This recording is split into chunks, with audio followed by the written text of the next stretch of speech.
Our Dracula is very different to the Draculas that we've seen before in other forms of literature or in movies and things like that. He's not a kind of quintessential evil guy.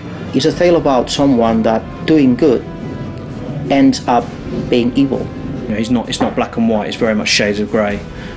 We showed the journey of Gabriel in the first game, from light to darkness, and in this game we go from dark to very, very dark, and it's a much more crueler tale, a much darker tale.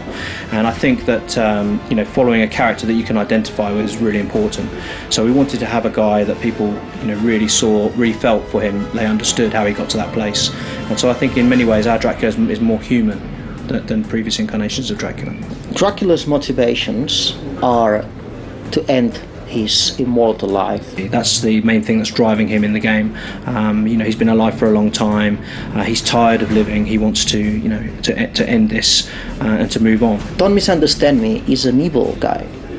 He embraced evil for real, and you're going to see that in the game. I think Dracula is quite a scheming character and a very intelligent, predatory animal, if you like, and he's looking to settle some scores. We specifically designed Dracula as a character that people could identify with. Our early designs of Dracula were much more kind of a very powerful character, but we wanted to give a top throwback to how he looked in the original game. So when making a game, you need to be careful about designing characters, especially main characters, especially Dracula. You have to think that it's the first time in Castlevania history that you play with Dracula. Also with Dracula having new weapons and new abilities, we wanted to give him a much kind of more athletic way of moving. His animations changed quite a lot. We wanted to make him look cool. His hair is longer. He's more refined, if you like, more sophisticated. In Castlevania, Dracula's been always a bad guy that appears for a few moments and goes woo, and that's it. We wanted to build a real character with emotions, with contradictions from day one. So pretty much Gabriel was our Dracula from day one. Did they tell you that blood would fight against blood for all eternity?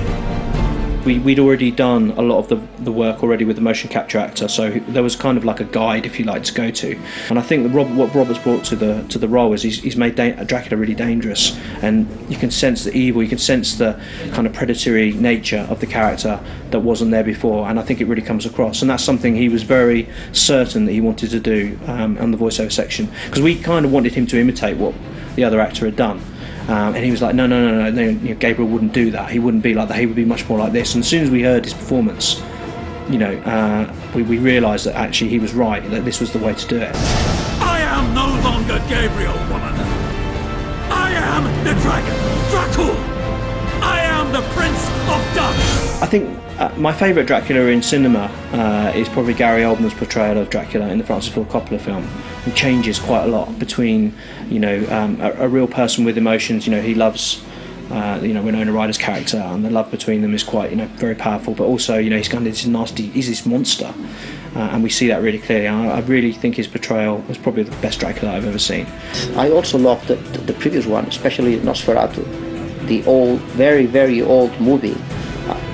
That was a bit naive for today's standards, but this is a terrific, But my favourite vampire movie is Near Dark, which I think is one of the best vampire movies I've ever seen. They really show vampires in a kind of gritty, horrible, very uneasy way, which I don't think I've not seen since either. And I think there's an element of that in this as well, in Lord Shadow 2. We do things with our Dracula that I don't think have been done.